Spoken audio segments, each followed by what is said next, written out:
Hello विद्यार्थी मित्रांनो, नमस्कार. तुमच्या सगळ्यांचं स्वागत आहे आपल्या या स्पेशल सेशनमध्ये. हे सेशन त्या विद्यार्थ्यांसाठी खूप महत्त्वाचं आहे, जे विद्यार्थी 2027च्या राज्यसेवा परीक्षेची तयारी करताय. तुम्ही 2027च्या राज्यसेवा परीक्षेची तयारी करताय आणि आतापासून प्रिपरेशनला सुरुवात करताय. हे लेक्चर तुम्ही नक्की ऐका. काळजीपूर्वक बघा. एक-एक मुद्दा तुम्ही तुमच्या पुस्तकामध्ये, तुमच्या वहीमध्ये नोट करून ठेवा, कारण खूप महत्त्वाचा आहे. मी तुम्हाला या सेशनमध्ये प्रत्येक महत्त्वाची गोष्ट सांगणार आहे. त्या माध्यमातून तुमची 2027ची जी तयारी आहे ती परिपूर्ण होणार आहे. ओके? येस. चला सुरू करूया. बघा, आता सगळ्यात महत्त्वाचा मुद्दा काय आहे? सगळ्यात महत्त्वाचा मुद्दा असा असतो, की आपल्याला तयारी करण्यासाठी योग्य मार्गदर्शनाची गरज असते. ठीक आहे? खूप महत्त्वाचं आहे. तुम्ही 0 पासून स्टार्ट करत आहे. तर 0 पासूनच स्टार्ट करत असताना तुम्हाला प्रॉपर डिरेक्शनने तयारी करणं खूप गरजेचं आहे. तुमची जर सुरुवातीला डिरेक्शन चुकली, तर मग मात्र इथून पुढचा प्रवास जो आहे तो तुमच्या चुकीच्या दिशेने होईल. सगळे एफर्ट्स जे आहे ते चुकीच्या दिशेने होतील. त्यामुळे पहिल्यांदा दिशा जी आहे ती समजणं गरजेचं आहे. तर दिशा समजण्यासाठी तुम्हाला प्रॉपर गाईडन्स, मार्गदर्शन मिळणं खूप गरजेचं आहे. तुम्ही कुठेही लावा. असं काही नाही की फक्त टेक्स्टबुक सुपर कोचिंगमध्येच लावलं पाहिजे. पण योग्य मार्गदर्शन तुम्ही घेतलं पाहिजे. नाहीतर तुमचा वेळ जाईल आणि तुमचं फ्रस्ट्रेशन जे आहे ते नंतर खूप वाढेल. ओके. तर आपण एक-एक मुद्दे आपण सुरुवात करूया. 0 पासून सुरुवात करूया. ठीक आहे. सगळ्यात पहिला महत्त्वाचा मुद्दा, की समजा आपल्याला एम-पी-एस-सीची तयारी करायची आहे, तर आपल्याला काय पाहिजे असते? बरोबर? आपल्याला खूप जास्त जिनियस असण्याची गरज आहे का? खूप जास्त हुशारी असण्याची गरज आहे का? असं काही नाहीये. आपल्याला अल्बर्ट आइन्स्टाईन थोडी बनायचं आहे. आपल्याला अधिकारी बनायचं आहे. तर अधिकारी बनण्यासाठी तुम्हाला ॲव्हरेज बुद्धिमत्ता जरी तुमची असेल तरी चालते. साधारण विद्यार्थी सुद्धा ही परीक्षा जी आहे ती पास होऊ शकतो. जर तुम्ही एखाद्या क्लासमध्ये फेल झाला असेल तरी काही फरक पडत नाही. अनेक असे अधिकारी आहे की जे फेल झालेले आहे पण नंतर पास झालेले आहे. एम-पी-एस-सी मध्ये. ठीक आहे. तर एम-पी-एस-सी पास होण्यासाठी ॲव्हरेज विद्यार्थी जो आहे, तो ॲव्हरेज विद्यार्थी सुद्धा ही परीक्षा जी आहे तो ती पास करू शकतो. परंतु त्याला योग्य दिशा आणि योग्य दिशेने केलेले प्रयत्न हे 2 गोष्टी असणं खूप गरजेचं आहे. हा झाला पहिला महत्त्वाचा मुद्दा. दुसरा, आता स्पर्धा किती आहे? एम-पी-एस-सी मध्ये आता स्पर्धा किती आहे? तर मी तुम्हाला सांगतो, की हे यू-पी-एस-सीचं आहे. परंतु लक्षात ठेवा 1.43 लाख फॉर्म जे आहे, ते 2026च्या पूर्व परीक्षेला भरला गेले होते एम-पी-एस-सीला. ओके. त्यामध्ये 1 लाख विद्यार्थ्यांनी परीक्षा दिली होती आणि जागा जवळपास 238च्या आसपास जागा राहू शकतात यावर्षी. तर लक्षात ठेवा, की 1 लाख मधून 238 विद्यार्थी जे आहेत ते अधिकारी बनणार आहे. पण हा आकडा जो आहे, तो या आकड्यांवर तुम्ही जाऊ नका. कारण एम-पी-एस-सीची तयारी करणारा जो विद्यार्थी वर्ग आहे, त्याच्यामध्ये जास्तीत जास्त 10,000 विद्यार्थी असे आहे, की जे व्यवस्थित अभ्यास करतात. अभ्यास करणार आहे. बाकीचे जे विद्यार्थी आहे, ती तुम्हाला जे दिसत आहे, ती फक्त एम-पी-एस-सी मधले संख्या वाढवणारे विद्यार्थी आहे. असं तुम्ही समजलं तरी काही हरकत नाही. फक्त 10% विद्यार्थी सिरियसली प्रिपरेशन करत असतात. म्हणजे तुमचं कॉम्पिटिशन हे महाराष्ट्रातल्या किती विद्यार्थ्यांसोबत आहे? 10,000 विद्यार्थ्यांसोबत आहे. मग या 10,000 विद्यार्थ्यांमध्ये नेमका प्रश्न कुठे निर्माण होतो? नेमका प्रश्न निर्माण होतो, की काही विद्यार्थ्यांची अभ्यासाची दिशा चुकते. ते अभ्यास करतात, परंतु दिशा चुकते. किंवा अप्रोच जो आहे, म्हणजे कसे प्रश्न विचारला जातात आणि आपल्याला ते कसे लिहावे लागतात, हा अप्रोच त्यांना क्लिअर होत नाही. ते कधी-कधी प्रिव्हियस इयर क्वेश्चन पेपरचं अनालिसिस करत नाही. म्हणून हा अप्रोच क्लिअर होत नाही. म्हणून यश मिळत नाही. ठीक आहे. असं असणारे बरेच विद्यार्थी असतात. त्यामुळे तुमचं जे कॉम्पिटिशन आहे, ते किती विद्यार्थी फॉर्म भरतात यांच्यासोबत नाहीये. तर योग्य दिशेने तयारी करणाऱ्या विद्यार्थ्यांसोबत तुमचं कॉम्पिटिशन आहे असं तुम्ही समजून घ्या. समजलं का? लक्षात आलं? Very good. आता तुम्हाला वयोमर्यादा किती आहे? वयोमर्यादा किती आहे तुम्हाला एम-पी-एस-सी साठी? तर पहा, लक्षात घ्या, की जर तुम्ही ओपन कॅटेगरीमध्ये येत असाल तर तुम्ही वयाच्या 38 वर्षापर्यंत ही परीक्षा देऊ शकता. ठीक आहे. प्रयत्नांची कोणतीही सीमा नाहीये. ओके. तुम्ही कितीही अटेम्प्ट देऊ शकता. आणि जर तुम्ही ओबीसी कॅटेगरीमध्ये असाल किंवा एस-सी, एस-टी कॅटेगरीमध्ये असाल, तर तुम्ही वयाच्या 43व्या वर्षापर्यंत ही जी परीक्षा आहे ती देऊ शकता. अटेम्प्टचं बंधन नाहीये. समजलं? लक्षात आलं? येस. हा मुद्दा लक्षात ठेवा. त्यानंतर आता ही जी परीक्षा आहे ती 3 टप्प्यांमध्ये घेतली जाते. तुम्हाला सगळ्यांना माहिती असेल. पहिला टप्पा जो आहे तो पूर्व परीक्षा आहे. पूर्व परीक्षा ही 400 मार्कांची असते. 200 मार्क पहिला पेपर जीएसचा आणि 200 मार्क सॅटचा पेपर. त्यानंतर मुख्य परीक्षा असते. याच्यामध्ये मेरिट हा फक्त पहिल्या पेपरवरून लावला जातो जीएसच्या. त्यानंतर मुख्य परीक्षा असते. ठीक आहे. ही जी मुख्य परीक्षा आहे ही आता पूर्णपणे डिस्क्रिप्टिव्ह झालेली आहे यूपीएससी सारखी. 2025 ला ही मुख्य परीक्षा झालेली आहे. आणि शेवटी मुलाखत असते. ओके. शेवटी काय असते? मुलाखत असते. तशा 3 टप्प्यांमध्ये ही परीक्षा होते. आता याचा जो अभ्यासक्रम आणि अभ्यासाची स्ट्रॅटेजी आपली कशी असली पाहिजे, तर बघा, पूर्व परीक्षेला तुम्हाला इतिहास, भूगोल, राज्यशास्त्र, अर्थशास्त्र, पर्यावरण, विज्ञान, चालू घडामोडी यावरचे प्रश्न विचारले जातात. आणि सेकंड पेपर तुमचा गणित, बुद्धिमत्ता, कॉम्प्रिहेन्शन यावरती विचारला जातो. इथे फक्त तुम्हाला पास व्हायचं असतं, क्वालिफाईंग असतं. इथे तुम्हाला मार्क घ्यावे लागतात. ठीक आहे. निगेटिव्ह मार्किंग असते 1:4.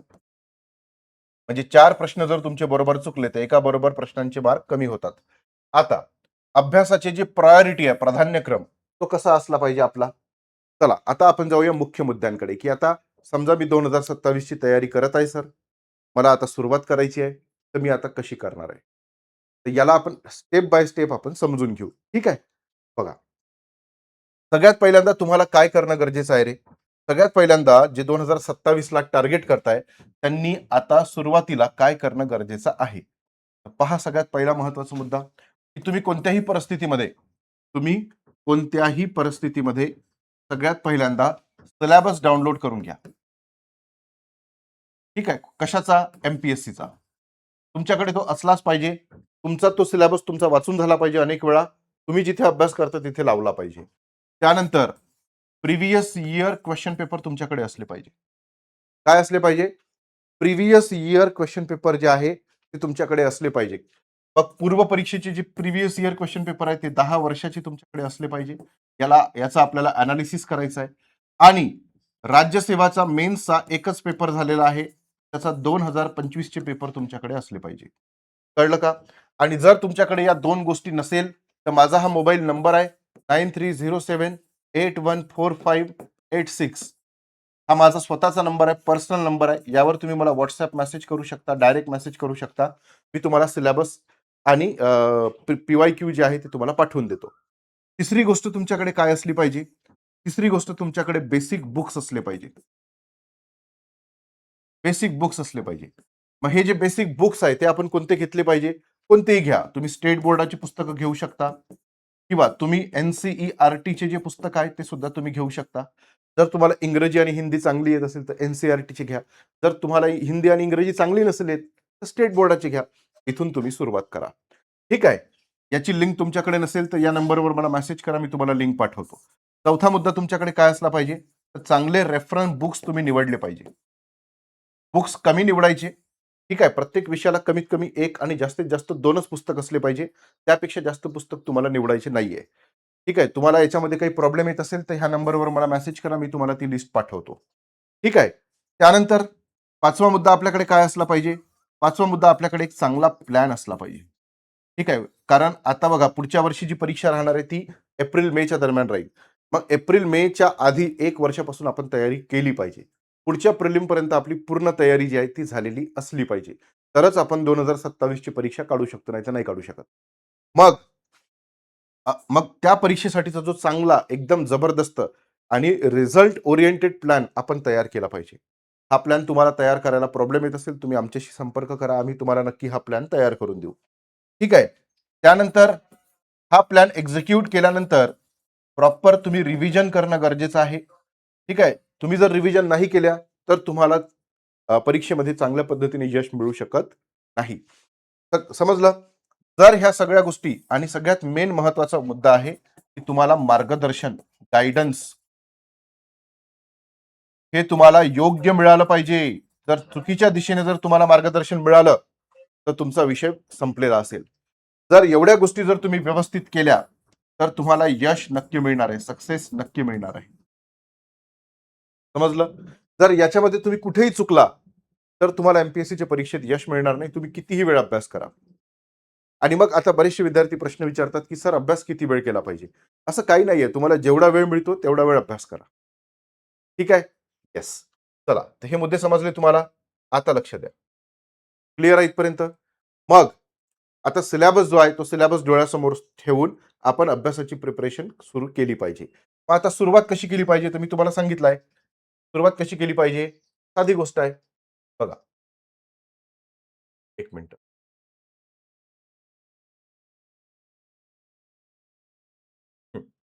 पहा, सुरुवात कशी केली पाहिजे. सगळ्यात पहिला महत्वाचा मुद्दा,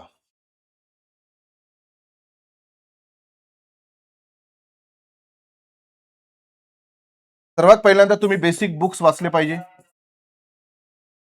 बेसिक बुक्स तुम्ही वाचले पाहिजे. त्यानंतर तुमचे जे रेफरन्स बुक आहे ते रेफरन्स बुक तुम्ही वाचले पाहिजे. आणि त्यानंतर तुम्ही ज्या स्वतः नोट्स काढता त्या नोट्स मधून तुम्ही रिव्हिजन केली पाहिजे. या 3 पद्धतीने तुम्ही अभ्यास जो आहे तो केला पाहिजे. आता हा अभ्यास करत असताना तुम्ही काही टेक्निक वापरणं गरजेचं आहे, कारण जग खूप बदलत आहे. ठीक आहे, एआय पण आलेला आहे, आर्टिफिशियल इंटेलिजन्स आलेला आहे. त्याची तुम्ही मदत घेतली पाहिजे. आणि लक्षात ठेवा की अभ्यास करत असताना स्मार्ट टेक्निकचा वापर नक्की करा. हानेमन टेक्निक आहे, पोमोडोरो टेक्निक आहे, निमोनिक टेक्निक आहे. हे जर तुम्ही वापरले तर तुमचा अभ्यास हा जास्त इम्पॅक्टफुल होईल, जास्त वेळ लक्षात राहील आणि तुम्हाला लवकर अभ्यास होईल.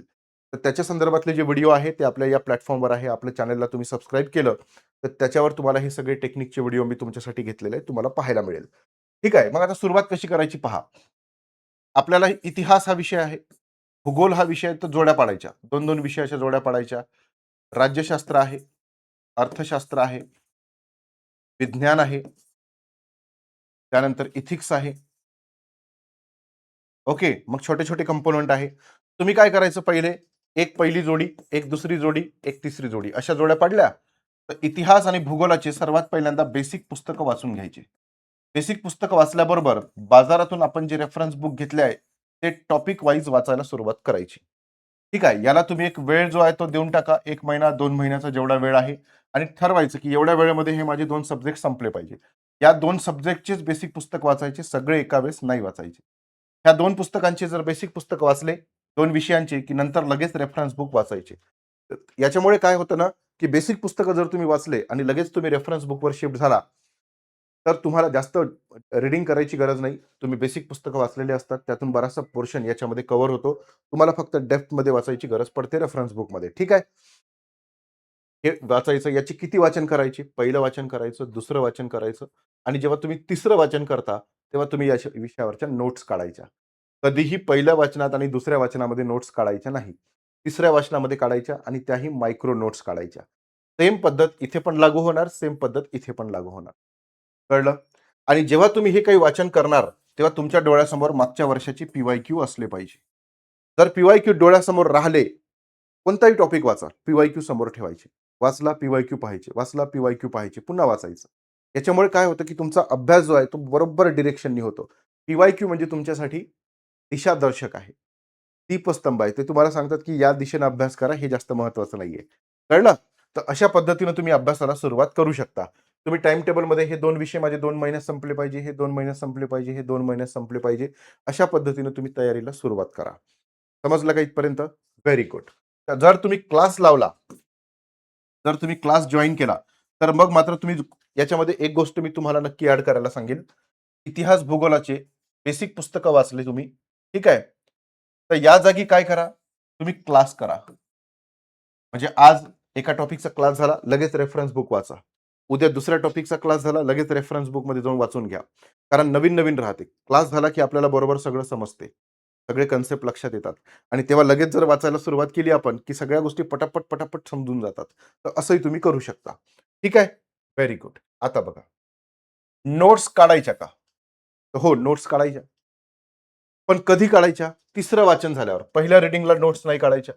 दुसऱ्या रीडिंगला सुद्धा नोट्स नाही काढायच्या. थर्ड रीडिंगला नोट्स काढायच्या. कधी काढायच्या? थर्ड रीडिंगला नोट्स काढायच्या. समजलं का? येस. तर पुस्तकानुसार नोट्स काढू नका, सिलेबसनुसार नोट्स काढा. तुमचा जो सिलेबस आहे तुमच्या डोळ्यासमोर असतील, GS1, GS2, GS3, GS4. ठीक आहे? तर GS1 च्या नोट्स काढा, GS2 च्या काढा, GS3 च्या काढा, GS4 च्या काढा. असा अभ्यास करा. ठीक आहे? येस. तर हा मुद्दा लक्षात ठेवा. इथपर्यंत ठीक आहे. आणि नोट्स काढत असताना तुम्ही फ्लो चार्ट्स मध्ये काढा. ठीक आहे, कारण त्या जास्त लक्षात राहतात. ट्री डायग्राम मध्ये काढा. ट्री डायग्राम मध्ये. ठीक आहे, अशा नोट्स काढल्या तरी चालेल. पण जसं पुस्तकामध्ये दिलंय तसंच लिहू नका, डायग्राम काढा. कारण डायग्राम लक्षात राहतात. कलरचे पेन वापरा, त्याच्यामुळे जास्त लक्षात राहते. समजलं का? Very good. आता करंट अफेअर आपल्यासाठी खूप इम्पॉर्टंट आहे का? हो आहे. करंट अफेअर इम्पॉर्टंट आहे. तुम्हाला प्रिलिमलाही विचारलं जाऊ शकतं आणि मेन्सला पण विचारलं जाऊ शकतं. मग करंट अफेअर्स आपली शब्द मर्यादा वाढते. ठीक आहे, शब्दांची संख्या वाढते, लिखाणाची शैली सुधारते, आपण अपडेट राहतो. तर हे तुम्ही केलं पाहिजे. ठीक आहे. त्यानंतर संसद टीव्ही नावाचं एक चॅनल आहे. हे सुद्धा तुम्ही बघितलं पाहिजे, कारण त्याच्यावर चांगले डिबेट्स जे आहेत ते डिबेट्स काढलेले असतात. ठीक आहे. येस. संपादकीय एडिटोरियल्स जे आहे ते महत्वाचं आहे, ते तुम्ही वाचलं पाहिजे. आता अभ्यासाचं नियोजन आणि सातत्य हे खूप महत्वाचं आहे. बघा, मी आतापर्यंत बऱ्याचशा विद्यार्थ्यांना शिकवलेलं आहे. त्याच्यामध्ये मी 2 प्रकारचे विद्यार्थी नेहमी बघतो. एक खूप हुशार असतात, पण सातत्य नसते. दुसरे एव्हरेज असतात, पण कंटिन्यूटी खूप असते, कन्सिस्टन्सी खूप असते. तर लक्षात ठेवा, तुम्ही हुशार नाहीये, तुम्हाला वाटतं की मला वेळ लागतो अभ्यासाला, तर तुम्ही कन्सिस्टंट असणं खूप गरजेचं आहे. कासव आणि सश्याची गोष्ट तुम्हाला माहीतच आहे ना. कासवची स्पीड जास्त होती का? नाही, पण तो कन्सिस्टंट होता. तसा स्पीड खूप होती, पण कन्सिस्टंट नव्हता. जिंकला कोण? कासव. म्हणून तुम्ही हुशार आहे, चांगली गोष्ट आहे, पण तुम्ही कन्सिस्टंट राहिलं पाहिजे. कन्सिस्टंट म्हणजे काय? की रोज जर मी 8 तास अभ्यास करत असेल, तर मी केलाच पाहिजे. 4 दिवस मी 8 तास करणार आणि उरलेले 4 दिवस मी अभ्यास नाही करणार. अशा विद्यार्थ्यांना यश मिळत नाही, ते पासच होत नाही. ठीक आहे. म्हणून तुम्ही एक चांगला प्लॅन तयार करा. म्हणजे डेली प्लॅन जो आहे अभ्यासाचा, तो तुम्ही चांगला तयार करा. तुमचा अभ्यासाचा जो वेळ आहे, तो वेळ तुम्ही निश्चित केलाच पाहिजे कोणत्याही परिस्थितीमध्ये. जर तुम्ही निश्चित नाही करू शकला, तर मग मात्र प्रॉब्लेम होईल. आता बघा, लक्षात ठेवा, तुम्ही एम-पी-एस-सीच्या जगात प्रवेश करत आहात. दुसऱ्या जगातून तुम्ही येत आहात. तर पहिली प्रायोरिटी तुमची एम-पी-एस-सी पाहिजे. त्यानंतर बाकीच्या प्रायोरिटी तुमच्या जो कोणत्याही असो. अभ्यास करून बाकी सगळ्या गोष्टी करायच्या. पहिली प्रायोरिटी, आता तुम्ही जॉब करत आहे. तर पहिली प्रायोरिटी अभ्यास, नंतर जॉब. तुम्ही गृहिणी आहात, पहिली प्रायोरिटी अभ्यास, नंतर गृहिणी. तुम्ही कॉलेजला आहात, पहिली प्रायोरिटी अभ्यास, नंतर कॉलेज. समजलं का? तुम्ही तुमची सगळे कामं करा, पण अभ्यासाला प्राथमिकता द्या. हे खूप महत्वाचं आहे. ठीक आहे. पूर्ण वेळ तयारी करणारे जे विद्यार्थी आहे, तर हे विद्यार्थी आठवड्याला साधारणतः 50 तासाचं तुम्ही टार्गेट सेट करा. ठीक आहे. 8 साती 56, 8 8 64, 8 साती 56 है ना? तर 50 ते 56 तासाचं टार्गेट तुम्ही सेट करा, की माझा एका वीकमध्ये 56 तासाचा अभ्यास झालाच पाहिजे. नोकरी करणारे, गृहिणी असणारे जे विद्यार्थिनी आहे त्या, किंवा कॉलेजला जाणारे जे विद्यार्थी आहे, त्यांनी सुद्धा 50 तासाचं टार्गेट सेट करायचं. मग आता हे टार्गेट कसं कंप्लीट होणार? तर लक्षात ठेवा, जो शनिवार आणि रविवारचे जे दिवस असतात ना, त्या दिवशी तुम्हाला जास्तीत जास्त अभ्यास करायचा आहे. आणि कारण बघा, तुमचं कॉम्पिटिशन कोणासोबत आहे? तुमचं कॉम्पिटिशन पूर्ण वेळ अभ्यास करणाऱ्या विद्यार्थ्यांसोबत आहे. ते जेवढे तास कंप्लीट करतायत, तेवढे तास तुम्हाला कंप्लीट करावे लागेल. मग ते कसे करणार? तर शनिवारी आणि रविवारी. तिथे तुम्हाला मॅक्सिमम म्हणजे 25 एक तास तुम्ही तिथे कंप्लीट करा. उरलेले 25 तास उरलेल्या 5 दिवसामध्ये कंप्लीट करा. तर अशा पद्धतीनं तुम्ही अभ्यासाचं नियोजन तयार करा. कळलं? त्यानंतर विश्रांतीची वेळ सुद्धा तुम्ही निश्चित करा. मी नेहमी सांगतो, अभ्यास करत असताना एकदा बसले, तर 4 तास उठलाच नाही, उठलीच नाही, असा अभ्यास करू नका. त्या अभ्यासाला काही अर्थ नाहीये. मी तुम्हाला सांगितलं होतं, की अभ्यासाची तुम्ही 2-2 तासाचे किंवा दीड-दीड तासाचे स्लॉट तयार करा. ठीक आहे? किंवा तुम्ही दीड-दीड तासाचे केले तरी चालते.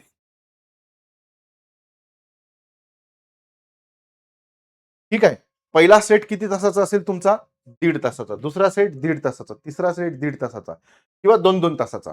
मध्ये 5-5 मिनिटाची तुम्हाला गॅप द्यायची आहे. समजलं? 5-5 मिनिटाची गॅप देणं खूप गरजेचं आहे. जर तुम्ही असं नाही केलं, तर तुमचा मेंदू कार्यक्षम राहत नाही. शेवटच्या 4 तासामध्ये त्याची जी एफिशियन्सी आहे ती पूर्ण कमी होऊन जाते. तुम्ही फक्त बसून राहता, अभ्यास काही होत नाही. तर ही टेक्निक जी आहे, ही टेक्निक तुम्ही नक्की फॉलो करा. 2 तासाचा स्लॉट करायचा किंवा 1.5 तासाचा. या 1.5 तासाच्या स्लॉटमध्ये सव्वा तासाचा अभ्यास करायचा आणि 15 मिनिटं क्वेश्चनच्या अनालिसिसला द्यायचे. जर 2 तासाचा अभ्यास करताय, तर 1.5 तासाचा अभ्यास करायचा आणि अर्धा तास क्वेश्चनचं अनालिसिस देऊन पुन्हा रीडिंगला द्यायचे. अशा पद्धतीने अभ्यास करा. कळलं? तेव्हाच्या तेव्हा झालं पाहिजे अनालिसिस. अनालिसिस नाही करत आहे, फक्त रीडिंग करत आहे, त्याला काहीही अर्थ नाहीये. अशाने अभ्यास होत नाही. ह्याच तर चुका करतो आपण अभ्यास करताना. आणि मग आपल्याला असं वाटतं, की "अरे, मी तर एवढा अभ्यास केला, माझ्या लक्षात नाही राहत आहे. मला काही कळतच नाहीये, स्कोरच येत नाहीये." हे सगळे प्रॉब्लेम इथून सुरुवात होतात. कळलं? म्हणून तेव्हाच्या तेव्हा अनालिसिस करायचं. तेव्हाच्या तेव्हा प्रश्न सॉल्व्ह करायचे आणि पुढे जायचं. आणि कधीही लक्षात ठेवा, की 7 दिवसाचा वीक आहे ना, तर 6 दिवस अभ्यास करायचा आणि 1 दिवस रिव्हिजन करायची म्हणजे करायचीच. एनी हाऊ करायची. आठवड्यातला 1 दिवस आपला रिव्हिजनला गेलाच पाहिजे. गेलाच पाहिजे. समजलं? आठवड्यात जर रिव्हिजन नाही झाली, तर तुम्ही 50% डेटा विसरता. दुसरी रिव्हिजन ही कोणत्याही परिस्थितीमध्ये महिन्याला झाली पाहिजे, महिन्याच्या आत झाली पाहिजे. दुसरी रिव्हिजन. म्हणजे एका महिन्यात तुमच्या 2 रिव्हिजन एनी हाऊ झाल्याच पाहिजे, जे काही वाचलं त्याच्यावर. समजलं इथपर्यंत? Very good. त्यानंतर आन्सर रायटिंग केली पाहिजे का? तर सगळ्यात पहिला महत्त्वाचा मुद्दा निर्माण होतो, की सर मी पूर्व परीक्षेची तयारी करू पहिले, की मुख्य परीक्षेची तयारी करू? मी तर म्हणतो दोन्हीची करा. त्याचं कारण काय आहे? पूर्व परीक्षेला आणि मुख्य परीक्षेला history, geography, polity, economics, science हे 5 सब्जेक्ट जे आहेत ते कॉमन आहे. प्रिलिमला पण आहे, मेन्सला पण आहे. फक्त तुम्हाला वाचताना, वाचन करताना प्रिलिम आणि मेन्सचे जे प्रश्न आहेत ते समोर ठेवायचे. वाचत वाचत असताना दोन्हीसाठी वाचायचं. उदाहरणार्थ 1857 चा उठाव आहे. आपण वाचत आहे. त्याच्यावर प्रिलिमचे पण प्रश्न निघतात, मेन्सचे पण प्रश्न निघतात. एकच गोष्ट 2 वेळा वाचायची का गरज आहे 2 वेगवेगळ्या परीक्षांसाठी? एकदाच वाचायचं. प्रिलिमला कसा प्रश्न बनू शकतो ते तिथे मार्क करून ठेवायचं आणि मेन्सला प्रश्न कसा बनू शकतो ते सुद्धा तिथे मार्क करून ठेवायचं. समजलं? येस. म्हणून तुम्ही प्रिलिमला आणि मेन्सला कॉमन असणारा जो सिलेबस आहे तो पहिले कंप्लीट करा. म्हणजे तुमची प्रिलिमची तयारी पहिलेच होऊन जाईल. मग उरलेले टॉपिक तुम्ही मेन्सचे जे आहे इंडियन सोसायटी, डिझास्टर मॅनेजमेंट, ठीक आहे, इंटरनल सिक्युरिटी, इथिक्स हे तुम्ही नंतरही करू शकता. ओके. तर पहिले ही history, geography, polity, economics, science complete करून टाका. कळलं? मग आता आन्सर रायटिंग करायची का? तर ती कशी करायची? तर मी तुम्हाला एक सरळ सांगतो बघा.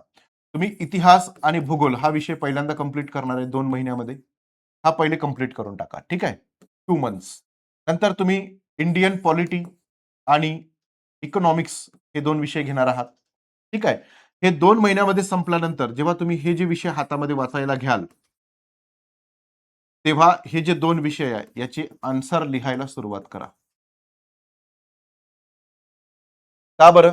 कारण हे जे 2 विषय आहे, या 2 विषयाची तुमची पूर्ण वाचन झालेलं आहे. 2 वेळा वाचन झालेलं आहे. तुम्हाला विषय पूर्ण समजलेला आहे. तुम्ही आता ह्या दुसऱ्या 2 विषयांकडे शिफ्ट झाला. तर पहिले हे जे 2 विषय आहेत त्यांचे टॉपिक वाईज पहिला टॉपिक, दुसरा टॉपिक, तिसरा टॉपिक, चौथा टॉपिक. त्या टॉपिकवरचे प्रश्न घ्यायचे आणि लिहून पाहायचे. तपासून घ्यायचे. आम्ही तुम्हाला आन्सर रायटिंग जी आहे ती कशी करायला पाहिजे, त्याचं फ्रेमवर्क कसं असलं पाहिजे, आदर्श उत्तर कसे लिहिले पाहिजे ते आम्ही तुम्हाला शिकवतो क्लासमध्ये. त्याचं तुम्ही काही लोड घेऊ नका. ठीक आहे. YouTubeवर सुद्धा आपले लेक्चर याच्यावर अवेलेबल आहे. तुम्ही पाहू शकता. म्हणून तर म्हटलं सबस्क्राईब करा. तुम्हाला सगळे लेक्चर पाहायला मिळतील. ठीक आहे. तर हे तुम्ही नक्की करा.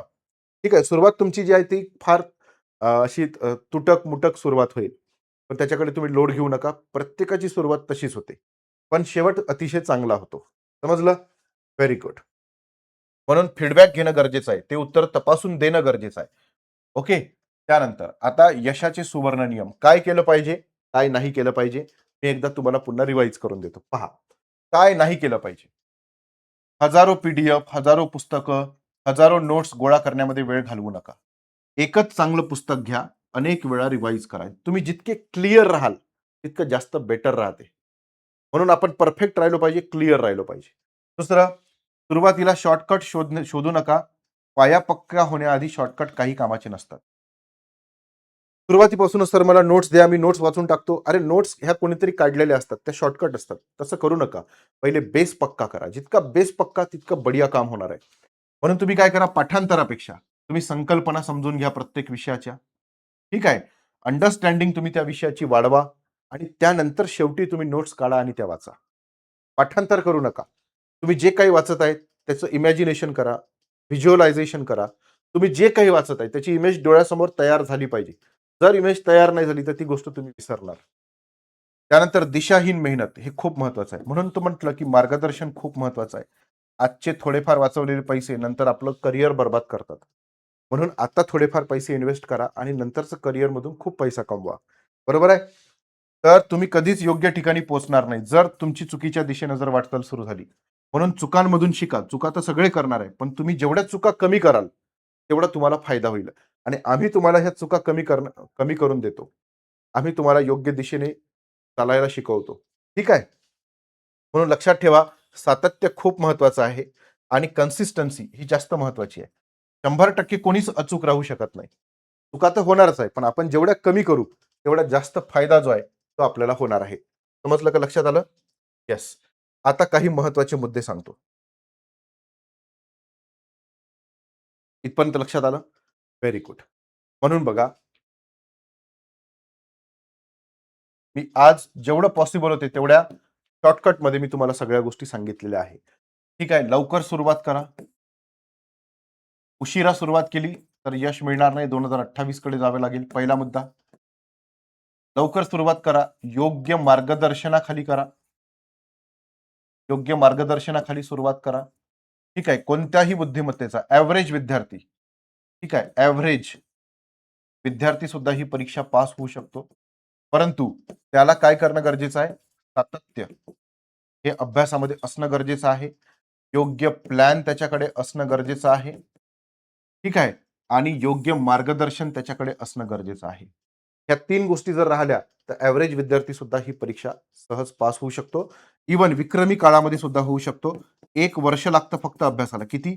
1च वर्ष अभ्यासाला लागतं.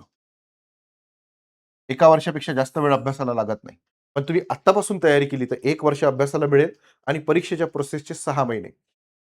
ठीक आहे. म्हणजे असं 1.5 वर्षाचा आपल्याकडे वेळ आहे. तुम्ही चांगली सुरुवात करा, चांगल्या तयारीला लागा, ताबडतोब अभ्यासाला सुरुवात करा. जर तुम्ही 27 ची तयारी करत असाल तर. कारण जे विद्यार्थी लवकर निर्णय घेतील, ते पुढे निघून जातील आणि जे उशिरा घेतील ते मागेच राहतील. कळलं? त्यानंतर तुम्हाला बाकीच्या सगळ्या गोष्टी सांगितलेल्या आहेत. कोणत्या? की जर तुम्हाला योग्य मार्गदर्शन पाहिजे असेल, तर बघा मी तुम्हाला एक गोष्ट सांगतो. बघा, आता हे जे विद्यार्थी तुम्हाला दिसताय, हे आहेत हे स्वतः डेप्युटी कलेक्टर आहे. 2025च्या राज्यसेवा परीक्षेतून डेप्युटी कलेक्टर झाले. हे एस-टी-आय सुद्धा होते. त्यानंतर हे जे यांचं नाव आहे पाटील सर, यांचं नाव आहे तिजारे सर, शुभम तिजारे. हे पी-एस-आय होते आणि नंतर क्लास 1 अधिकारी बनले एम-पी-एस-सीतून. ह्या दोन्ही अधिकाऱ्यांच्या मेंटॉरशिपमध्ये म्हणजे हे तुम्हाला मेंटॉरशिप आपल्या क्लासमधून प्रोव्हाईड करणार आहे. सुरुवात कशी केली पाहिजे, पुस्तकं कोणते सिलेक्ट केले पाहिजे, किती पुस्तकं घेतले पाहिजे, चुका आपण कोणत्या करतो, कोणत्या चुका नाही केल्या पाहिजे. ठीक आहे. त्यानंतर प्रत्येक विषयाची स्ट्रॅटेजी कशी असली पाहिजे, प्रत्येक विषयाचा अप्रोच कसा असला पाहिजे, अभ्यास कसा केला पाहिजे. इत्थंभूत सगळ्या गोष्टी ज्या आहेत, ते तुम्हाला यांच्या गाईडन्समध्ये मिळणार आहेत. आलं लक्षात? त्यानंतर याच्यासाठी आपण एक बॅच सुरू केलेली आहे. स्वराज बॅच 2027 साठी स्वराज 2.0 हा मुद्दा लक्षात ठेवा. याच्या आधी आपली ऑलरेडी एक स्वराज बॅच झालेली आहे. 2027 ची तयारी करणाऱ्या विद्यार्थ्यांसाठी ही बॅच आपण डिझाइन केलेली आहे. या बॅचमध्ये तुम्हाला प्रत्येक विषयाला सेपरेट फॅकल्टी मिळेल. हे बघा. इथून सुरू करू आपण. निलेश सर तुम्हाला एथिक्स घेतात. एथिक्स खूप महत्त्वाचा विषय आहे. विठ्ठल सर तुम्हाला एसे रायटिंग घेतात.